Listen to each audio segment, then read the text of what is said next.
뉴스트리밍 시간입니다. 정윤섭 기자 나와 있습니다.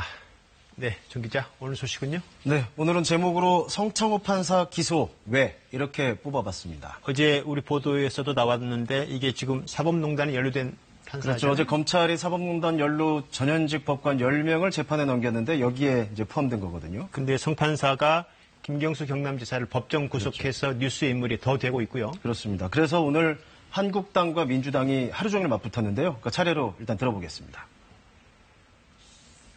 그런데 누가 봐도 명백한 김경수 판결에 대한 보복이고 사법부에 대한 겁박이라고 할 수밖에 없습니다.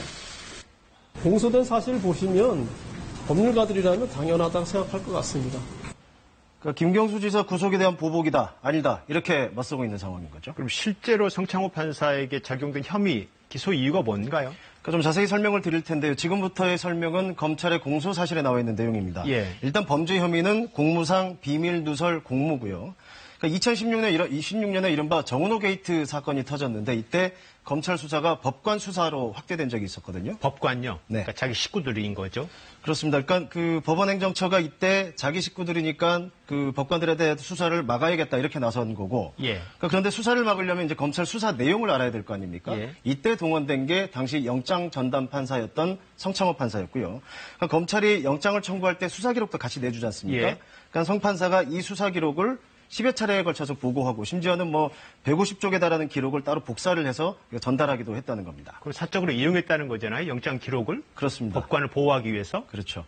그러니까 이 기록을 보고한 거를 이번엔 법원행정처가 그 수사 기록에는 수사 대상이 됐던 법관들이나 가족들의 이름들이 있을 거 아닙니까? 그걸 토대로 한 30여 명의 명단을 만들고요. 예. 이것을 내려보내면서 이들에 대해서는 영장 발부를 엄격하게 하라 이렇게 가이드라인을 내렸다고 하고요. 그러니까 이 엄격하게 하라는 얘기는 영장을 쉽게 내주지 말라는 뜻으로 해석이 되는 거죠. 예. 그러니까 실제로 성창호 판사는 일부 가족들의 계좌 추적 영장을 내주지 않았다고 합니다. 그 말은 검찰 수사를 사실 방해한 거잖아요? 네. 그런데 지금 한국당에서는 성창호 판사도 시켜서 했다, 피해자다 이렇게 지금 주장을 하고 있는 거죠. 그러니까 바로 피해자라고 표현을 하고 있는데 이게 왜 그러냐면 당시 이 과정을 전체 지시한 사람이 지금 구속돼 있는 임종헌 전 차장인데 예.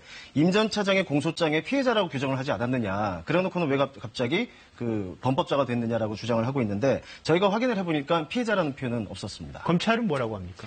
그러니까 검찰이 공식 입장은 내놓지 않았고 저희가 직접 통화를 해보니까 성 판사는 이미 작년 9월에 입건돼서 피의자로 입건된 상황이었다. 그리고 정치적 고려 주장은 이해가 가지 않는다. 특히 성 판사는 재판 독립을 해쳤다. 그래서 기소하지 않을 수 없었다. 이렇게 밝혔습니다.